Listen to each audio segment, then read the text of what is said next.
რადიო მედეფემ 103 წარმოგიდგენთ. იყავით სპორტულები და ჯანმრთელები, მოისმინეთ სასარგებლო რჩევები და საინტერესო სიახლეები სპორტის სფეროდან და ჯანსაღი ცხოვრების წესის შესახებ. ნინო მაჭავარიანის საავტორო გადაცემა სპორტი და ჯანმრთელობა, თქვენი ჯანმრთელობის გარანტი.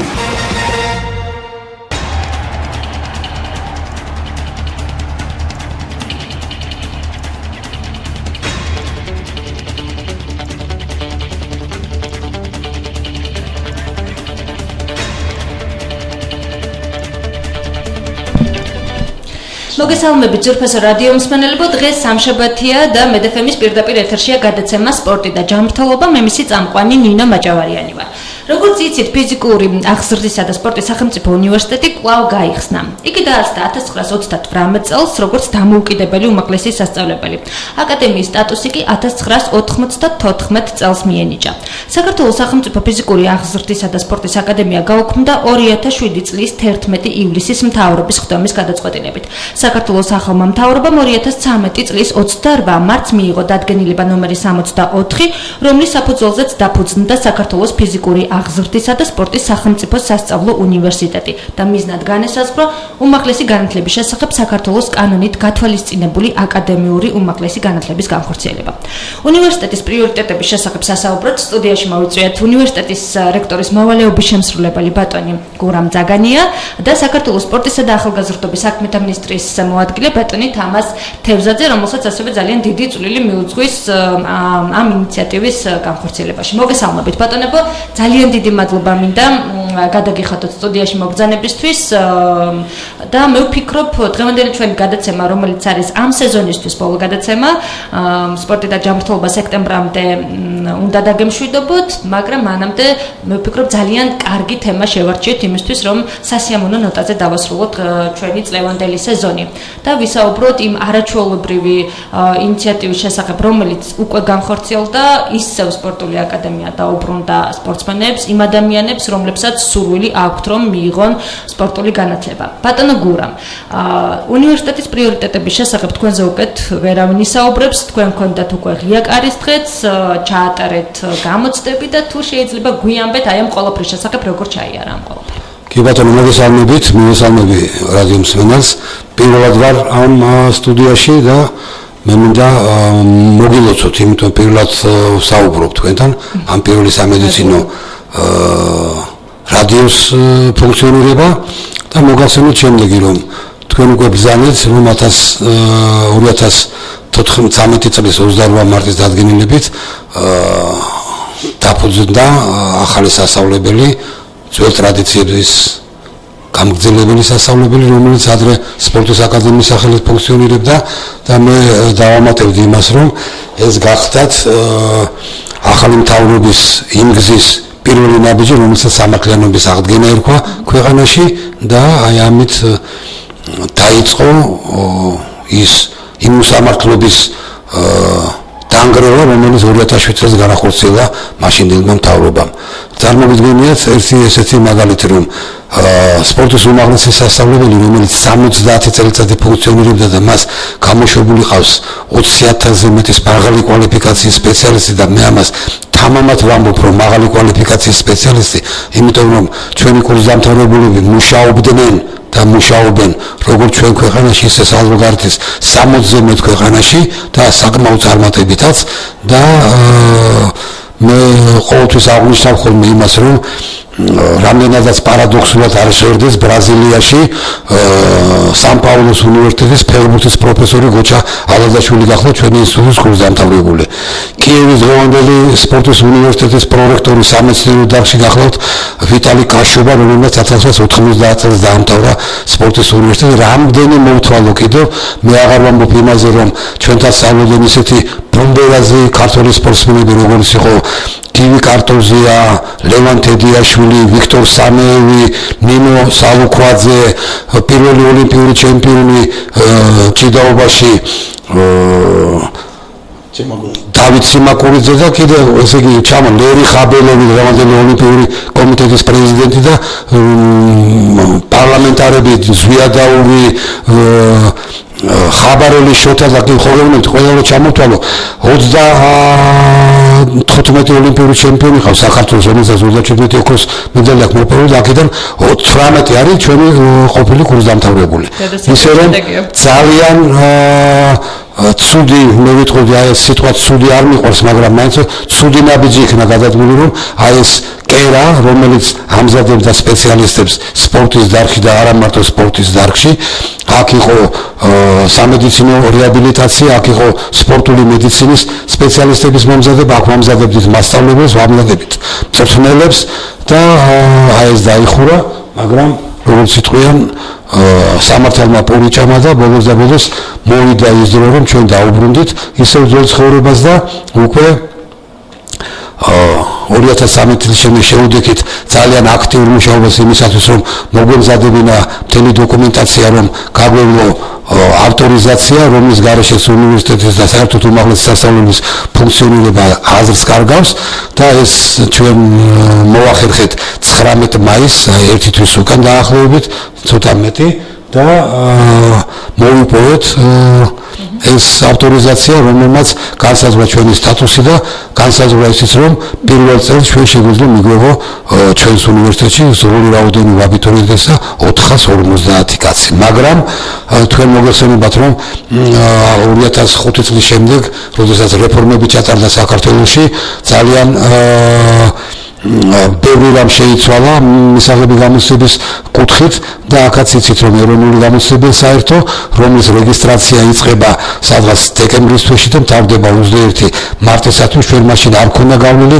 ავტორიზაციას და ეხლა ჩვენთან უნდა მოსულიყვნენ ის აბიტურიენტები, რომლებსაც უკვე გავლილი ქონდათ რეგისტრაცია სხვა უნივერსიტეტებში, მაგრამ იმათ, ვისაც სურვილი ქონდა, რომ გადარეგისტრირება მოეხდინა ჩვენს უნივერსიტეტში, აი ესეთი მოგროვდა დაახლოებით 160 კაცი, აი ეს 160 კაცი მოვიდა ჩვენთან და მათგან 156-მა უკვე მიიღო ჩვენთან დადებითი ნიშანი. არ გეგონით, რომ ჩვენთან ვინმე ჩაიწერა, ძალიან იოლი გამოცდები იყო, მაგრამ ის 12 კაცი, რომელიც არ გამოცხადდა, მათ ვერ გადალახეს, საშუალო სკოლის დიპლომი, ატესტატი ვერ მიიღეს და ამიტომ ვერ მოვიდნენ ჩვენთან. გასაგებია. პირველი ადამიანი ალბათ, რომელმაც თქვენი უნივერსიტეტი დათვალიერა, მოიწონა და შეაფასა იმ ყველაფრის მერე, როდესაც იგი გაიხსნა, იყო ბატონი თამასი. ბატონო თამას, კმაყოფილი დარჩით რეაბილიტირებული უნივერსიტეტით ჩვენი სასწავლებლით? გასაკვირველია, მოგესალმებით პირველ რიგში, მეც კი ვუწევთ, მე ჩემ თავსაც ვუწევ, რომ თქვენთან რადიოში პირველად ვარ. ყოველთვის ზათვარს ამ და სხვა საკითხებზე რაც სპორტთან იქნება დაკავშირებული ყოველთვის, იმიტომ რომ იმეჩნია, რომ მასმედია, ტელევიზია, რადიო არის ორდის რაც აუცილებელია სპორტს, რომელიც ჭირდება, რასაც ქვია პოპულარიზაცია, პროპაგანდა და ასე შემდეგ. მადლობა. სანამ უშუალოდ გასაკვირველია რეაბილიტაცია შემდეგ ის რაც ვიცოდით, რაც იყო, მე რაც დაგხვდა და ეხლა რაც არის აი ეს სამი დიდი სხვაობა, რომელიც როგორ შეიძლება არ ვთქვათ, რომ მოგვიწონა თუ არ მოგვიწონა რეაბილიტაცია, იმიტომ რომ შეგიძლიათ ამ სხვაობებზე ორივე სიტყვით გითხრათ, ანუ რას გულისხმობთ? ანუ დღეს რა არის გაპარტახებული, ესე იგი, როდესაც იცი, რომ მეხსიერებაში რომ დაგჭება 2007 წელს, რომ არსებობდა ის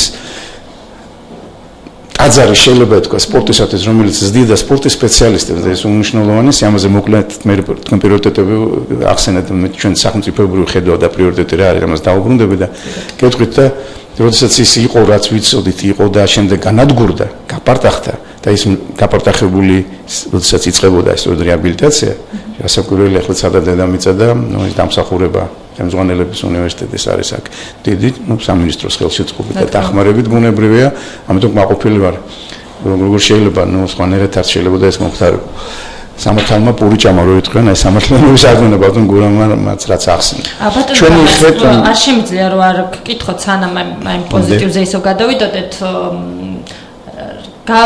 კი გაუქმდა 2007 წლის 11 ივლისის მთავრობის ხდომის გადაწყვეტილებით ეს ყველაფერი, მაგრამ შეგიძლიათ ანუ გითხრათ ძირითადი მიზეზი რა იყო ამისა, რომ აღარ უნდა ყოფილიყო ის სასწავლებელი, რომელიც ბატონი გორამის აგერ თქმით ძალიან ბევრი ოლიმპიური ჩემპიონი გასარდა.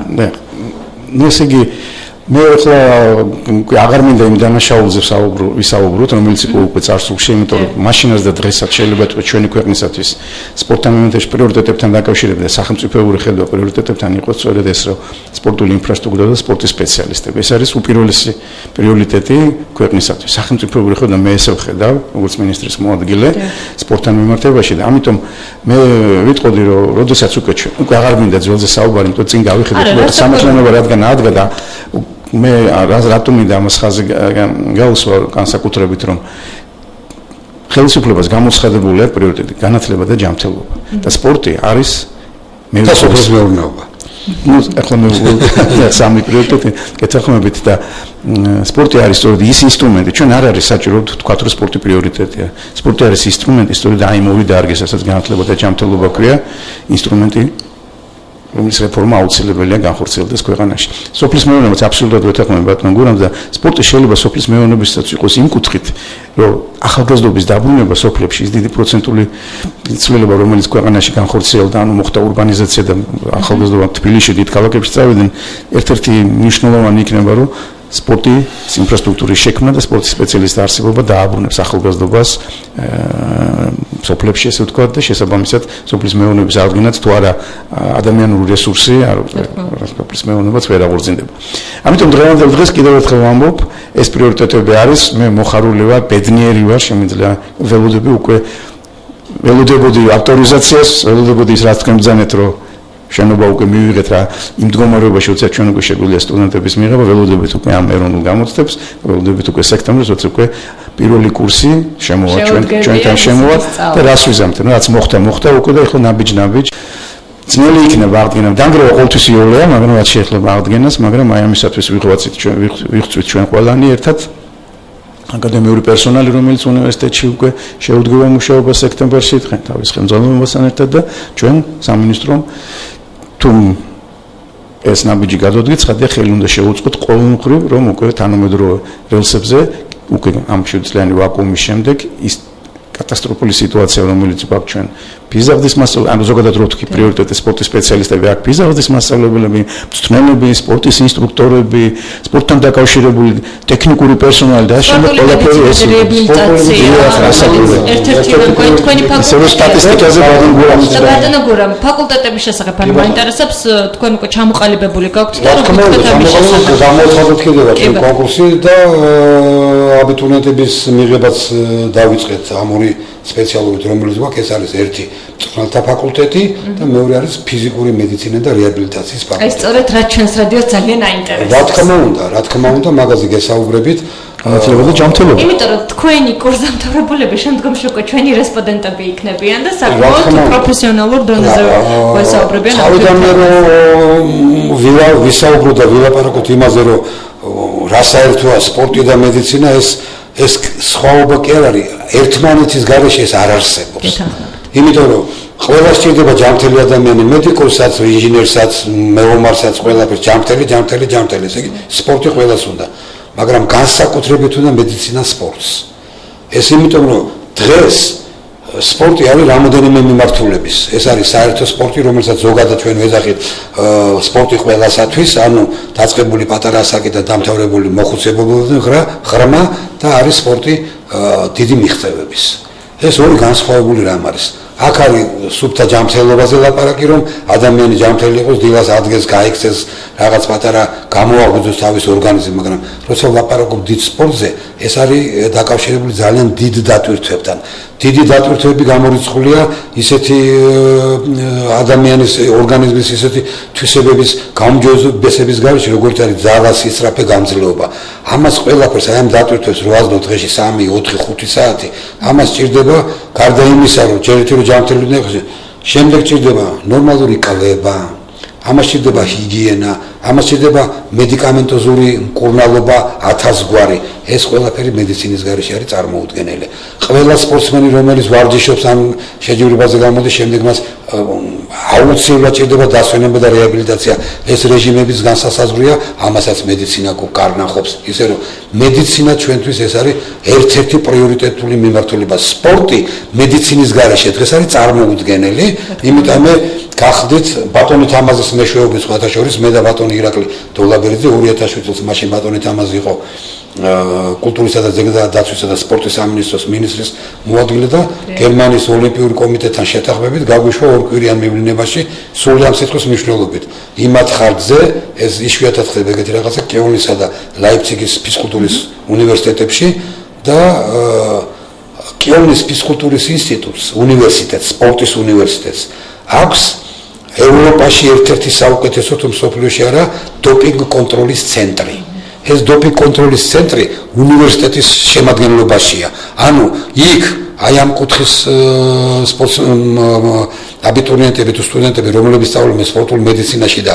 რეაბილიტაციაში იქვე გადიან აი ამ დოპინგ კონტროლი როგორ უნდა აიღონ როგორ უნდა გააკეთონ ლაბორატორიები ნუ უმაღლეს დონეზეა დაახლოებით 13-15 მილიონი ევრო დაჯდა იმის მოწყობა მაგრამ მთავრობამ ეს გაიღო და ესე იგი ჩვენც ახლა იქითკენ მივდივართ რომ ევროპას რომელსაც ალბათ 3 დღე დაგვრჩა რა იმ 27-ში ხელისუფლების ეს ალბათ ჩვენთვისაც იმის მომასწავლებელი იქნება რომ ჩვენ ევროპული და უფრო დაუახლოვდებით მაგრამ ახლა ის რომ ჩვენ გვაქვს რა თქმა უნდა ის ბაზა სადაც უნდა ვასწავლოთ ამ სტუდენტებს ამ აბიტურიენტებს მაგრამ ჯერჯერობით ვერ არის იმ დონეზე რომ ვილაპარაკოთ იმაზე რომ ევროპის დონეზე მივედით ნაბიჯი უნდა მივიდეთ მაგრამ ცოტა უნდა ვიჩქაროთ ნელა მაგრამ უნდა ვიჩქაროთ მაინც რომ ეს გავაკეთოთ რომ ჩვენ გამოვუშვათ სრულფასოვანი მედიკოსები, ექიმები არა, მაგრამ რეაბილიტაციის სპეციალისტები. ვეთანხმებით, რომ ნამდვილად საჭიროა, იმიტომ რომ ჩვენი გადაცემა უკვე ოქტომბრიდან არის ეთერში,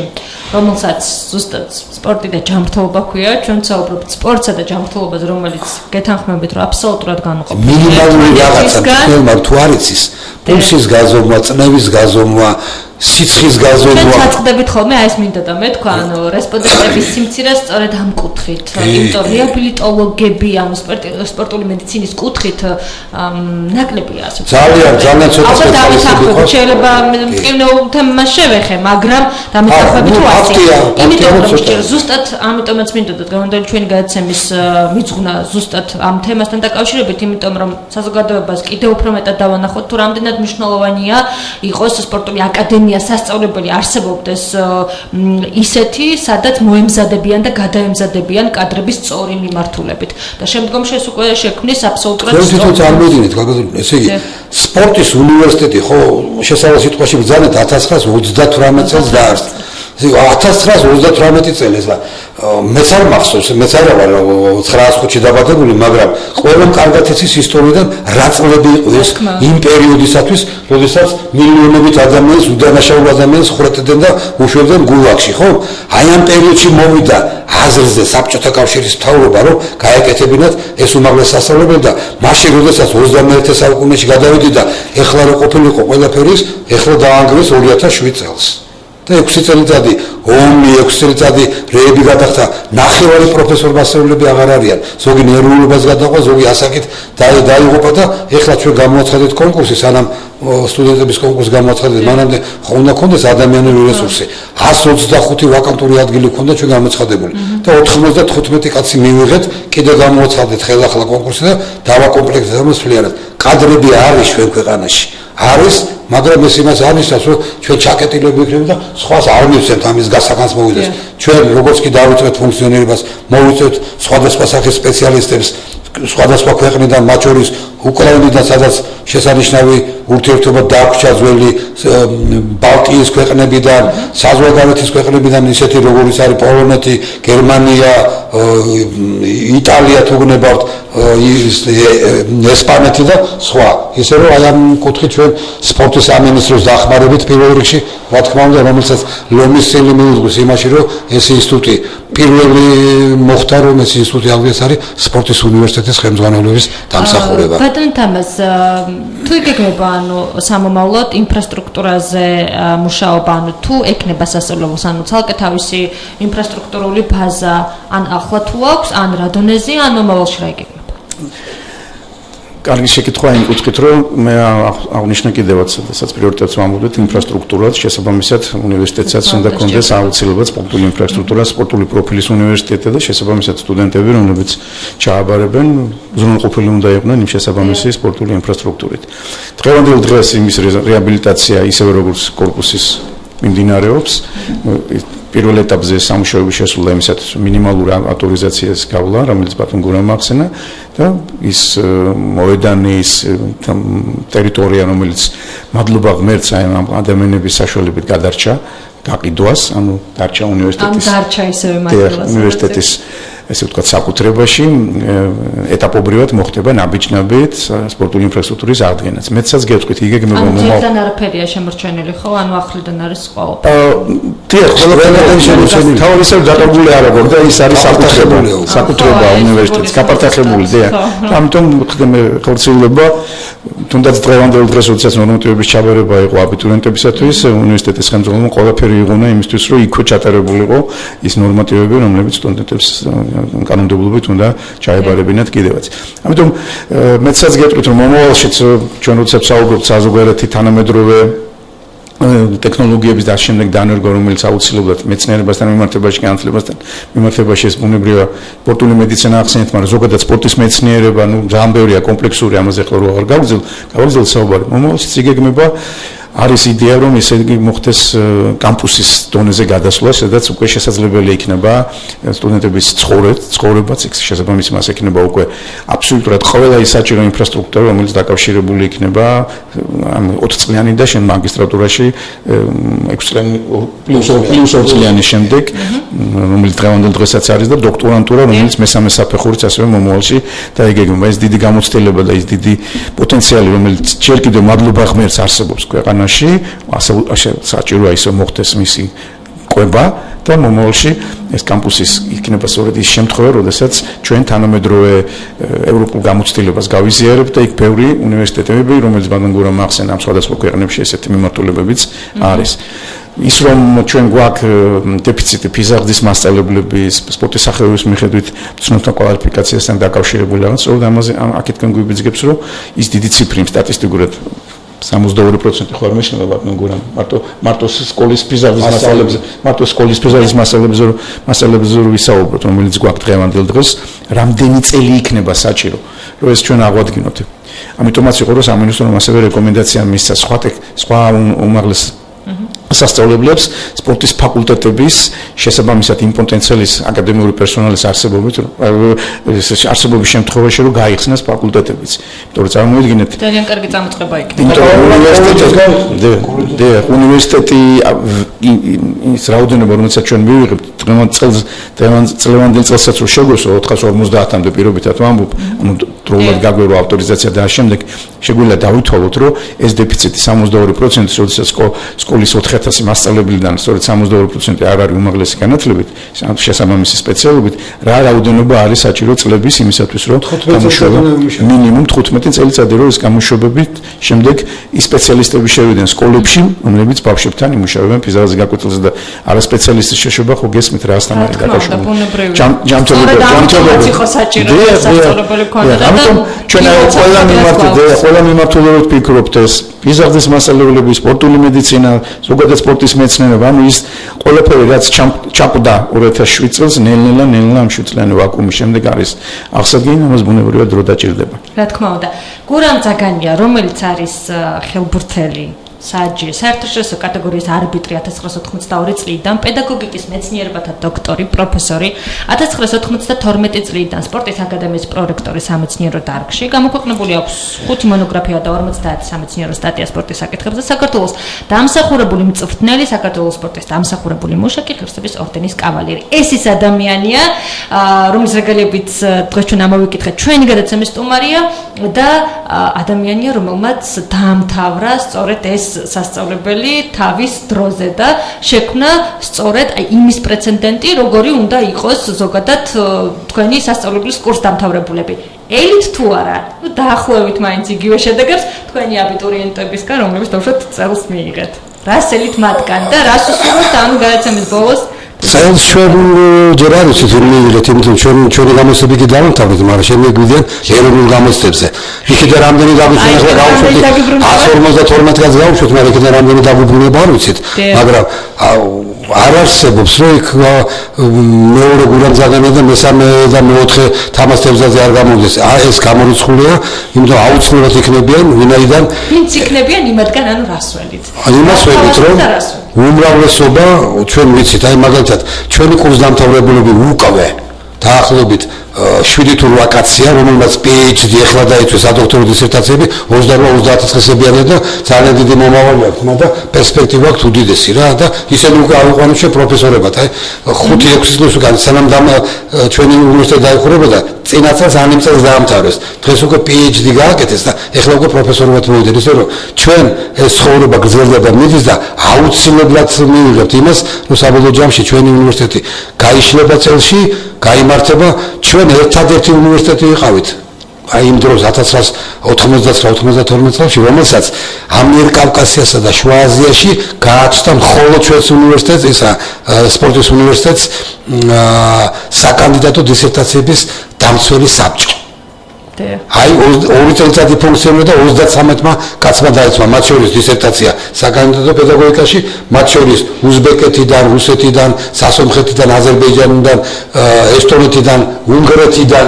ისე რომ ჩვენ ძალიან დიდი პოტენციალი გაგვაჩნია. ძალიან დიდი პოტენციალი გაგვაჩნია, ძალიან დიდი ისტორია გაქვთ და დღეს მიხარია რომ ჩვენ შევიკრიბეთ და ვსაუბრობთ სწორედ აი ამ ძველი ყველაფერი საუკეთესოს ისევ კვლავ განახლებაში, დაბრუნებაში და მე მინდა რომ მთელი გულით გისურვოთ. დიდი მადლობა, დიდი მადლობა. ეს არაჩვეულებრივი წამოწყება, ძალიან კარგი წარმატება და მადლობა გადაგიხადოთ ჩვენი რადიოს სახელითაც, იმიტომ რომ სწორედ თქვენი კურსდამთავრებულები, სწორედ ის ადამიანები შემდგომში უკვე ჩვენი რესპონდენტები არიან, ასევე ძალიან უკვე კვალიფიციურები, რომლებიც მე მგონი ესოდენ ძალიან გვჭირდება მთლიანად ზოგადად სპორტულ სამყაროს.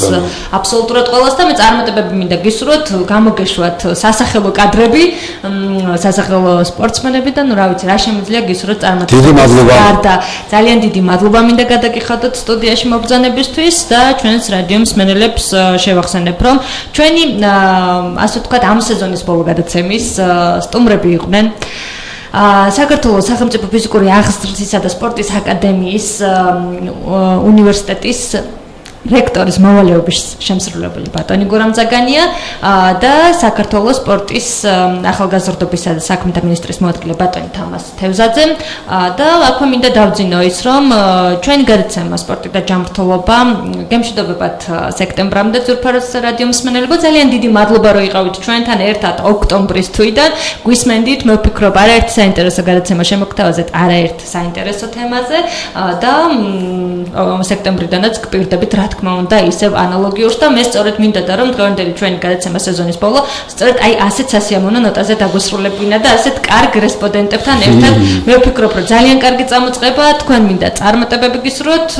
ჩემს თავს და ჩვენს გადაცემას ბედნიერი შეფულება ვუსურვო და კვლავ შევხვდებით ისევ შევიკრიბებით ამ სტუდიაში და მე ვფიქრობ არაერთ ძალიან საჭიროებო თემაზე ვისაუბრებთ ძალიან დიდი მადლობა გურამძაგანია და თამას თევზაძე იყვნენ ჩვენი გადაცემის მადლობა სექტემბრამდე მადლობა.